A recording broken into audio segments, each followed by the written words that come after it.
अरे भानुमति, ओ भानुमति, अरे सुनती हो? हाँ, क्या हुआ? इधर आओ तो, जल्दी से आओ ना। हाँ, क्या हुआ जी? बैगन के बगीचे को अच्छे से देख रेख कर रही हूँ ना। इतने दिन हो गए हैं, अभी तक एक भी बैंगन नहीं आए हैं। मैं तो रोज इसका देख रेख करती हूँ, सुबह शाम बगीचे में पानी देती हूँ, फिर भी हमें इसका फल नहीं मिल रहा है। ठीक है ठीक है, तुम इसे अच्छे से देख रेख करना, मैं भी खेत में जाता हूँ।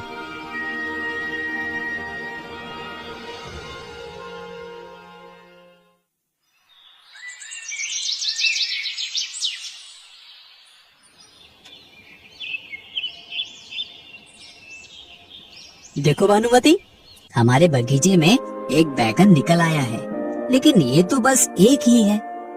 इसको क्या ही बाजार में बेचूं? ऐसा करो, तुम इसकी सब्जी बनाओ, मैं खेत से लौटकर खाना खाऊंगा, है ना? ठीक है।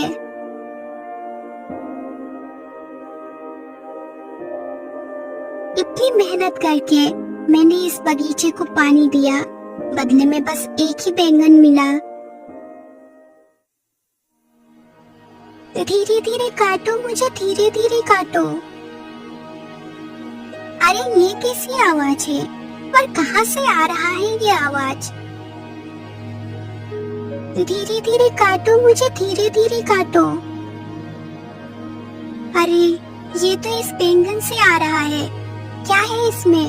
बाप रे बाप, मैं जल्दी यहाँ से भाग जाती हूँ।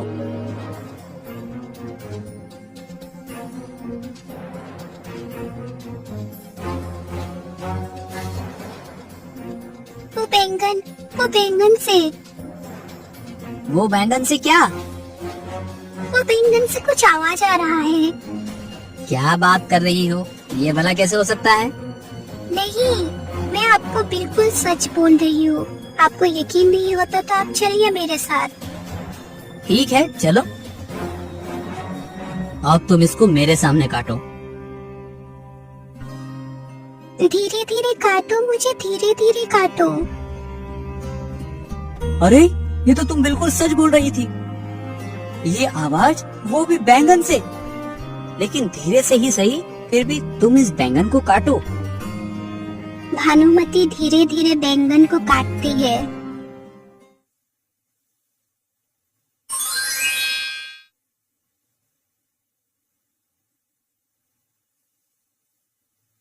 अरे ये क्या, एक छोटी सी लड़की। हमारे तो कोई संतान नहीं है, मैं इस लड़की को अपनी बेटी स्वीकार करती हूँ। बेटी, बेटी तुम इस बैंगन से निकली हो, इसीलिए मैं तुम्हारा नाम बैंगनमती रखना चाहती हूँ। बैंगनमती अपनी नई माँ पाकर बहुत खुश हो जाती है। बैंगनमती धीरे धीरे बड़ी होने लगी। बढ़ती उम्र के साथ साथ वो दिखने में भी बहुत सुंदर थी।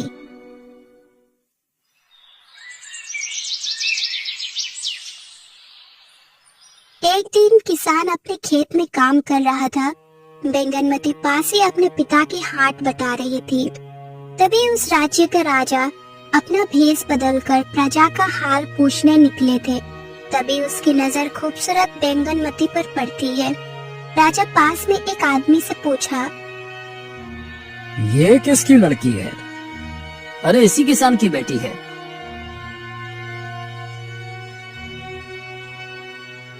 राजा ने अपने महल में पहुंचकर उस किसान को बुलावा भेजा। जी महाराज, आपने मुझे बुलाया, लेकिन मैं आपकी क्या सेवा कर सकता हूँ? जब तुम अपने खेत में काम कर रहे थे, उस वक्त तुम्हारे साथ एक लड़की थी। वो लड़की कौन थी?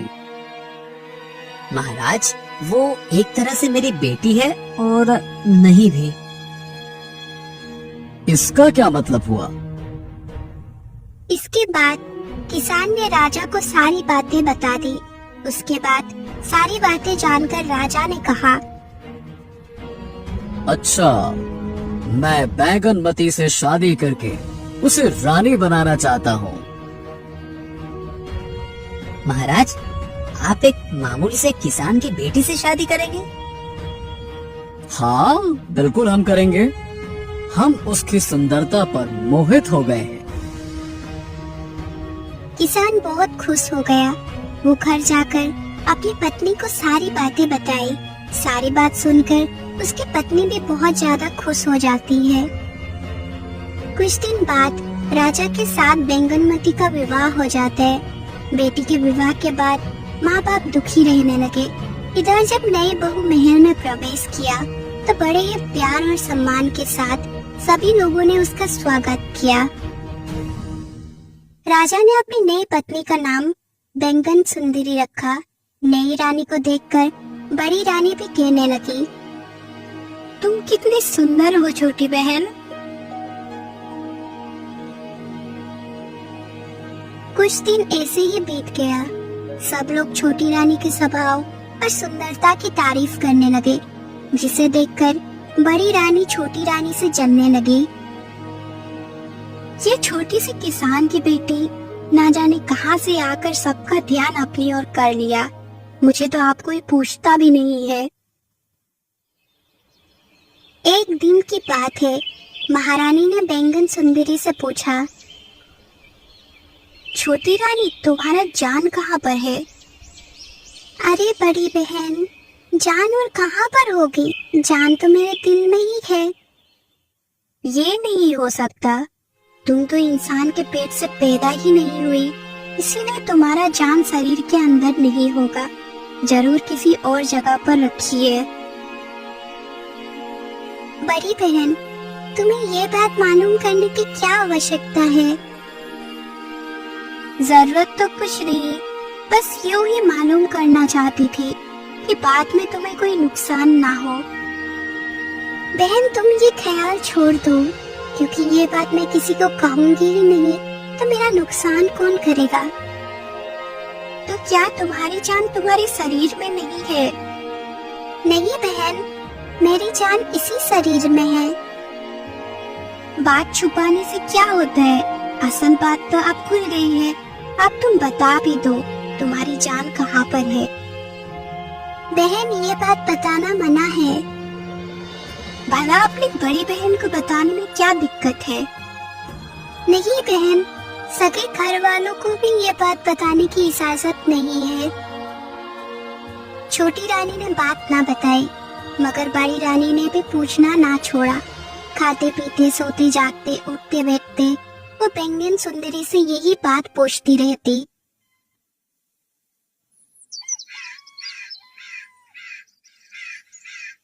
इसी तरह से 1 साल बीत गया। दिन रात वही सवाल सुनते सुनते बेचारी छोटी रानी परेशान हो गई थी। आखिर तंग आकर एक दिन उसने कह दिया, अच्छा किसी दिन बता दूंगी बहन। बैंगन सुंदरी, याद रखना, तुमने वादा किया है, रानी होकर झूठ ना बोलना। आज मैं बिना सोचे समझे क्या कह डाला। अब तो बड़ी रानी को ये बात बतानी ही पड़ेगी कि मेरा जान किस चीज में है। अगर मैं नहीं बताऊंगी तो झूठी बनूंगी। अब मैं क्या करूं? फिर छोटी रानी राजा के पास गई और बोली, महाराज, अगर मैं मर जाऊं तो मेरी लाश को जला मत देना। चुप रहो रानी, ऐसी बात मत कहो। नहीं महाराज, मेरी सारी बातें सुन लीजिए। अगर मैं मर जाऊं तो इस महल के बाहर कहीं दूर, जहां लोगों का आना जाना ना हो, वहां पर एक मकान बना देना और उसी मकान में मुझे पलंग सहित रख दीजिएगा। रानी तुम चुप करो, ये बातें तुम मुंह पर मत लाओ। हाँ महाराज, अभी चुप हो जाती हूँ। बस आखिरी बात सुन लीजिए। उस मकान में बहुत सारा अनाज, दाल, चावल, नमक, तेल, चीनी और पानी की व्यवस्था कर दीजिएगा। कुछ दिन बीत गए। फिर बड़ी रानी ने छोटी रानी से पूछा, छोटी रानी, तुमने बताया नहीं कि तुम्हारी जान कहाँ पर है? तो क्या बहन, सचमुच बताना ही पड़ेगा। तुमने वादा किया है, अब क्या तुम उसे पूरा नहीं करोगी? अगर मैं बता दूंगी तो तुम जरूर मेरी जान ले लोगी। राम राम, ये क्या कहती हो? मैं भला ये क्यों करूंगी? अच्छा, थोड़ी दिन और ठहर जाओ, मेरे बच्चे को जन्म लेने दो, उसके बाद बता दूंगी। ये बात सुनकर कि छोटी रानी का बच्चा होने वाला है, बड़ी रानी और ज्यादा जलने लगी। अगर तुम अभी नहीं बताओगी तो मैं पूरे राज्य में ढिंढोरा पिटवा दूंगी कि छोटी रानी रानी होने पर भी मामूली लोगों की तरह झूठ बोलती है। अच्छा, तो सुनो, मेरे पिता के खेत के करीब एक कुआं है। उस कुएं के अंदर एक लकड़ी का संदूक है। उस संदूक में एक सोने की डिब्बा है। डिब्बे के अंदर एक माला है। वो माला ही मेरी जान है। छोटी रानी, तुम्हारी किस्मत बहुत अच्छी है जो तुम्हारी जान को कोई खतरा नहीं है। देखो, वो कुएं के अंदर एक संदूक, वो संदूक के अंदर एक डिब्बा और डिब्बे के अंदर एक माला में है। तुम्हारी जान को भला कौन ले सकता है? दूसरी तरफ हम जैसे लोगों की जान देखो, इतनी सस्ती है कि जरा गला दबाया नहीं, जान निकल गई। खैर, तुम सही सलामत रहो। बड़ी रानी वहाँ से चली गई। फिर वो एक दासी से कहकर एक गोटा खीर को वहाँ पर बुलाया। देखो, अगर तुम मेरे एक काम कर दोगे तो मैं तुम्हें 10 सोने की मोहर दूंगी। क्या काम है महारानी जी? फिर महारानी ने बैंगन सुंदरी के पिता के खेत के बारे में बताया। वहाँ पर एक कुआं है और कुएं के अंदर संदूक है और संदूक के अंदर एक डिब्बा है और वो डिब्बा को तुम चुपचाप निकाल लाओ। और हाँ, किसी को कानो कान खबर ना हो। गोटाखेर उसी वक्त कुएं से डिब्बा खोदकर ले आया। महारानी, ये लीजिए आपका डिब्बा। उधर कुएं से डिब्बा निकालते ही बैंगन सुंदरी की तबीयत खराब रहने लगी। इधर बड़ी रानी ने डिब्बा से माला निकाली और उलट पलट कर देखी। जैसे ही वो माला को अपने गले में डाली, उसी वक्त बैंगन सुंदरी तड़पने लगी और उसका शरीर ठंडा पड़ गया। पूरे महल में कोहराम मच गया। राजा भी रोने लगे। तभी राजा को बैंगन सुंदरी की उस दिन की बातें याद आने लगी। उसने उसी वक्त मंत्री को बुलाया और कहा, मंत्री, जितना जल्दी हो सके बैंगन सुंदरी के लिए राज्य के बाहर एक मकान बनवाया जाए। अब मकान का क्या होगा महाराज? अब रानी के मृत शरीर को जला देना चाहिए। नहीं, बैंगन सुंदरी की यही इच्छा थी। राज्य के बाहर जहाँ लोगों का आना जाना ना हो, वहाँ एक मकान बनवाया जाए और बैंगन सुंदरी को पलंग समेत यहाँ पर पहुँचा दिया जाए। ये सब के अलावा राजा ने वो सब आदेश भी दी जो बैंगन सुंदरी ने राजा से कहा था। आपकी जैसी इच्छा महाराज। बैंगन सुंदरी ने जैसे कहा था, बिल्कुल वैसे ही एक मकान बनवा दिया गया और बैंगन सुंदरी को पलंग समेत वहाँ पर लेटा दिया गया। दिन पर दिन गुजरते चला गया। इसी तरह से 1 साल गुजर गया। सोत के मर जाने से बड़ी रानी बहुत ही खुश थी। उसका तो कलेजा ठंडा हो गया था, लेकिन राजा तो बैंगन सुंदरी की याद में बहुत ही दुखी रहने लगा था। छोटी रानी की याद आते ही उसकी आंखें डबडबा जाती थी। वो अक्सर सोचता कि बैंगन सुंदरी ने यह मुझसे क्यों कहा था कि महाराज मेरे शरीर को जलाना मत। तो क्या बैंगन सुंदरी एक बार फिर से जी उठेगी? शायद बैंगन सुंदरी इस मकान के अंदर सो रही है, पलंग पर पड़ी अकेली सो रही है। वो जाग कर शायद मुझे ढूंढती हो और बाहर निकलने का रास्ता ना पाकर, महाराज महाराज चिल्लाती हो। लेकिन फिर राजा को विचार आता कि इंसान मरकर कभी जिंदा नहीं होते।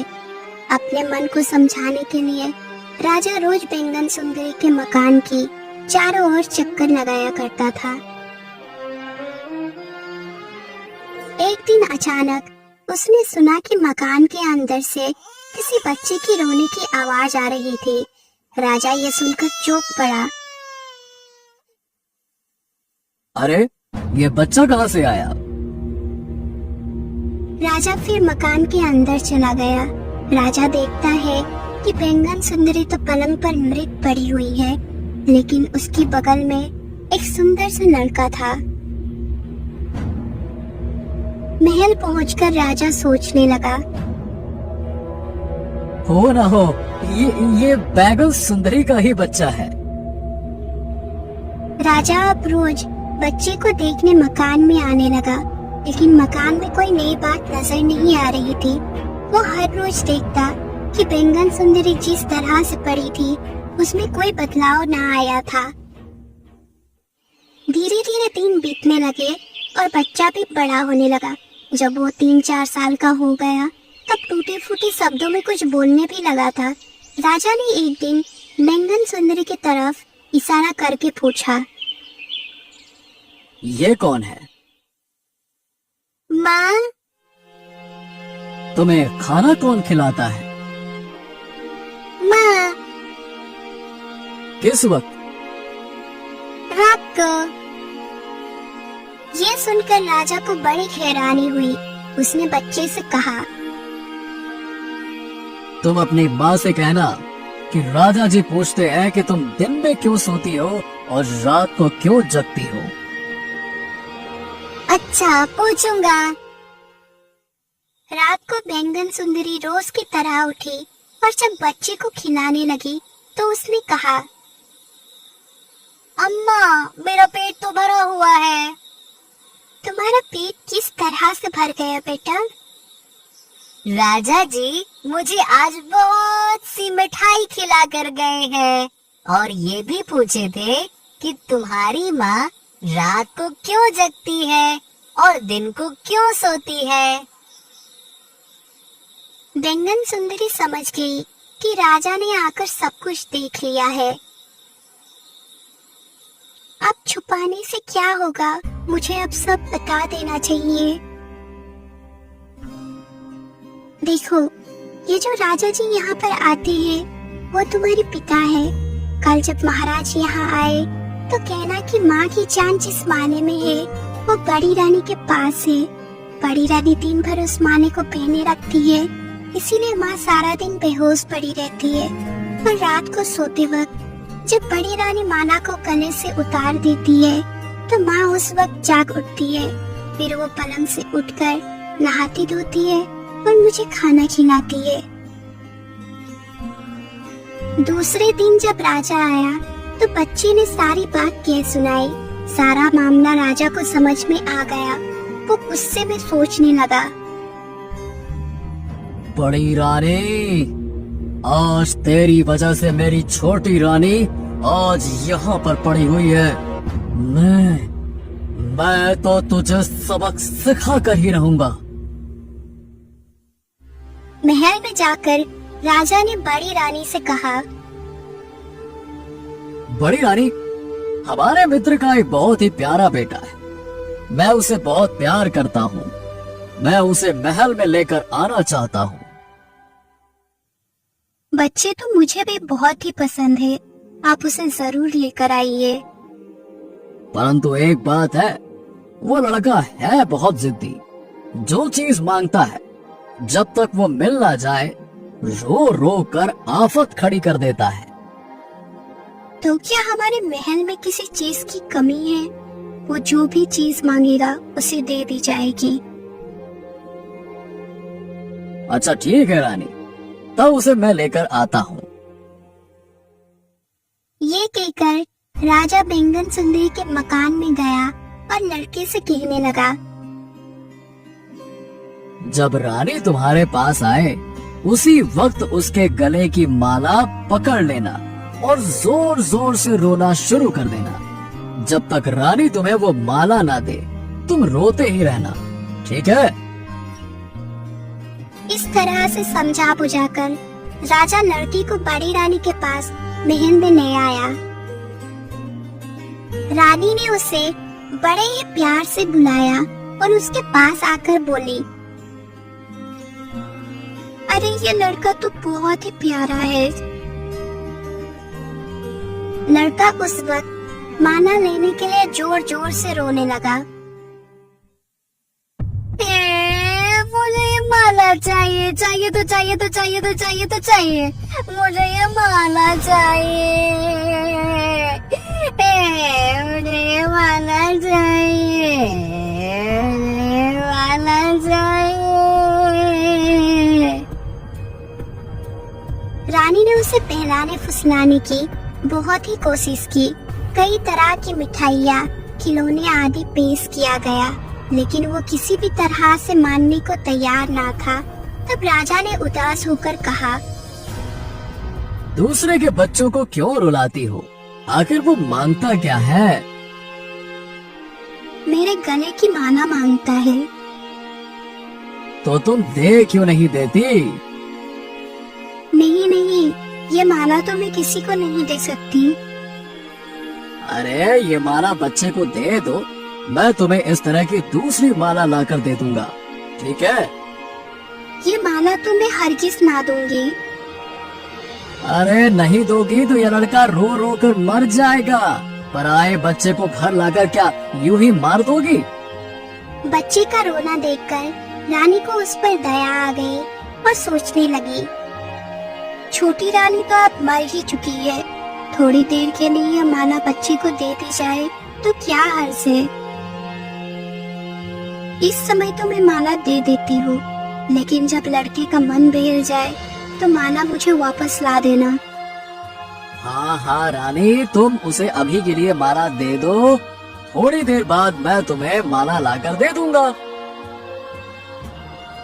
रानी ने माला निकालकर राजा को दे दी और राजा लड़के को लेकर महल से बाहर बैंगन सुंदरी के मकान में जा पहुंचा।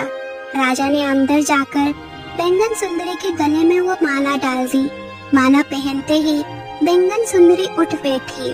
राजा ने बैंगन सुंदरी से कहा, वो आज मैं बहुत ज्यादा खुश हूँ सुंदरी, लेकिन तुमसे एक विनती है।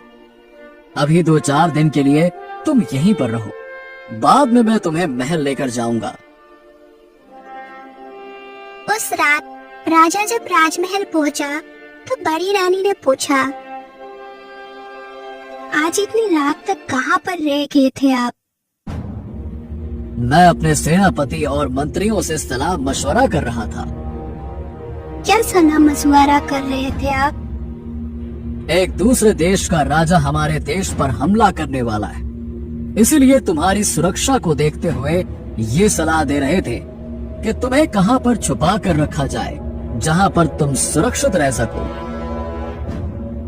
हे राम, ये युद्ध के नाम से तो मुझे बड़ा ही डर लगता है।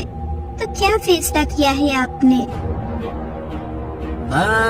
मैंने सोचा कि हमारे महल का गुप्त तहखाना, वहाँ पे मैं तुम्हें छुपा कर रखूं। तो जल्दी ही मेरी तहखाने में जाने की तैयारी कीजिए।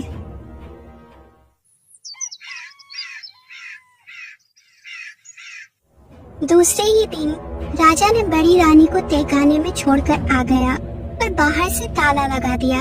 सैनिकों को आदेश दिया कि अब सारी उम्र के लिए बड़ी रानी इसी कैद खाने में रखा जाएगा। अगले सुबह राजा बैंगन सुंदरी और अपने बेटे को महल में लेकर आ गया। वो एक सुखी परिवार की तरह रहने लगे, जबकि बड़ी रानी